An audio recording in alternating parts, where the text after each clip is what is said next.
Olá, meu nome é Gregório Beck da Silva Janacos, sou um dos autores do artigo Análise de Manifestações Patológicas em Imóveis Urbanos nas Margens de Rodovias, juntamente com o professor Dr. Maurício Manso.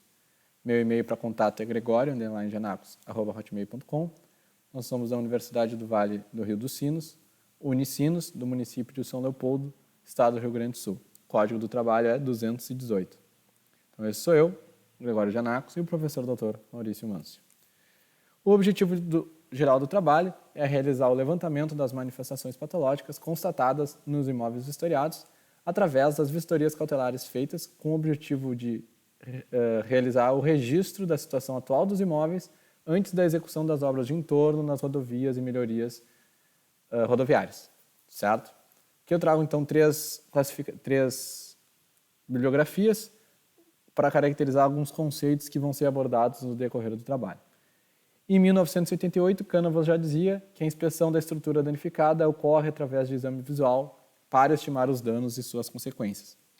De forma mais atual, a norma brasileira de inspeção predial, NBR 16747, de 2020, classifica a vistoria como o processo de constatação no local, geralmente visual, do desempenho em uso da edificação e seus sistemas.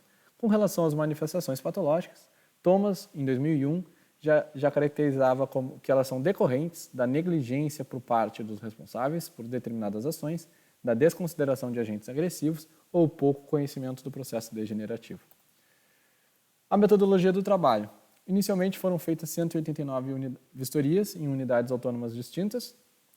Foram consideradas realmente para análise 153, por serem referentes aos laudos detalhados, em que tiveram vistorias internas e externas e entrevistas com responsáveis. Os demais não foi possível fazer isso.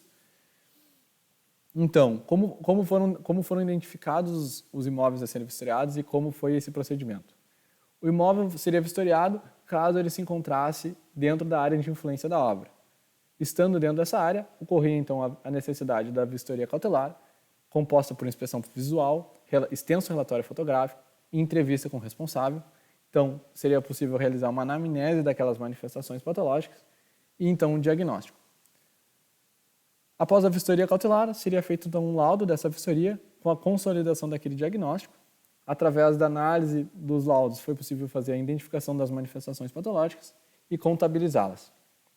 As manifestações patológicas elas foram contabilizadas conforme as seguintes classificações: fissuras em aberturas, fissuras por dilatação térmica, umidade ascendente, umidade em aberturas, umidade proveniente de telhados, tubulações ou qualquer outra umidade que não esteja contemplada nas outras duas classificações, fissuras por movimentação da estrutura, desplacamento de revestimento, retração de revestimento, fissuras de sobrecarga e corrosão da armadura. Os 153 imóveis, né, e laudos feitos e analisados foram realizados em duas cidades diferentes. A cidade número 1, composta por uma região periférica e de expansão urbana, com 133 mil habitantes e um PIB de R$32 mil per capita. Já a cidade 2, mais desenvolvida, a obra mesmo atingiu um dos principais acessos rodoviários daquele município, com 355 mil habitantes e um PIB per capita de R$42 mil. Todas as vistorias e inspeções foram feitas de forma visual. Os resultados, então, vão ser apresentados primeiramente separados, cidade 1 e cidade 2, e depois será feito, então, um comparativo. Na cidade 1, foram vistoriados 57 imóveis, 21 comerciais e 36 residenciais, com uma idade média, então, de 21 anos. Na cidade 1, foi identificado que 39% dos imóveis vistoriados têm responsável técnico e projeto aprovado, e 46% dos imóveis teve algum tipo de manutenção no decorrer do uso daquela estrutura. As manifestações patológicas mais recorrentes foram a umidade ascendente, fissuras em aberturas e fissuras por dilatação térmica e fissuras de amarração, certo? E também se faz importante dizer a questão da umidade proveniente de telhados ou tubulações também foi bastante recorrente, certo? A umidade ascendente contempla 65% dos imóveis, fissuras de aberturas em 60% dos imóveis vistoriados e dilatação térmica e fissuras por amarração recorrentes em 50% dos imóveis vistoriados. Já na cidade 2, foram vistoriados 96 imóveis, 77 comerciais e 19 residenciais, com uma idade média então de 30 anos. Dos imóveis vistoriados, foi identificado que 56% dos imóveis têm um responsável técnico com um projeto aprovado e apenas 16% daqueles imóveis tiveram algum tipo de manutenção no decorrer da vida daquela edificação. Com relação às manifestações patológicas identificadas, umidade ascendente, fissuras por dilatação térmica e fissuras e aberturas, representando então 87% das edificações com fissuras por dilatação térmica, 79% das edificações e imóveis com umidade ascendente e fissuras em aberturas e 71% dos imóveis com umidade oriundas de tubulações ou telhados ou outro tipo de umidade ou infiltração que não estivesse contemplado nas outras classificações. Então, um comparativo, né, entre a cidade 1 e a cidade 2 com relação aos responsáveis técnicos e manutenção.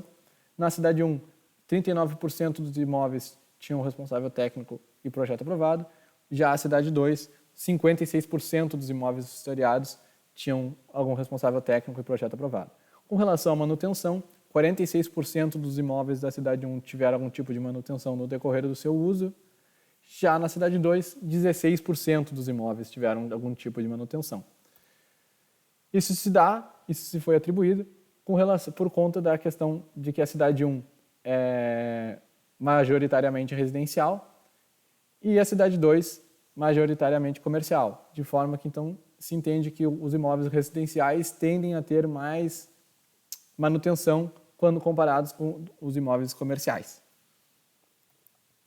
Com relação às análises das manifestações patológicas entre as cidades, as manifestações mais recorrentes elas foram semelhantes nas duas cidades, então, umidade ascendente, fissuras por dilatação térmica, fissuras em aberturas, fissuras de amarração e também as umidade proveniente de tubulações e telhados foram recorrentes em ambas as cidades.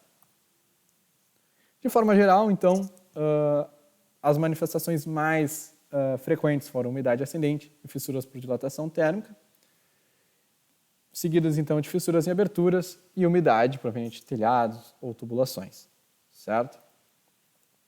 Como conclusão do trabalho, entende-se que as manifestações patológicas mais recorrentes são oriundas de falhas na etapa de projeto e execução.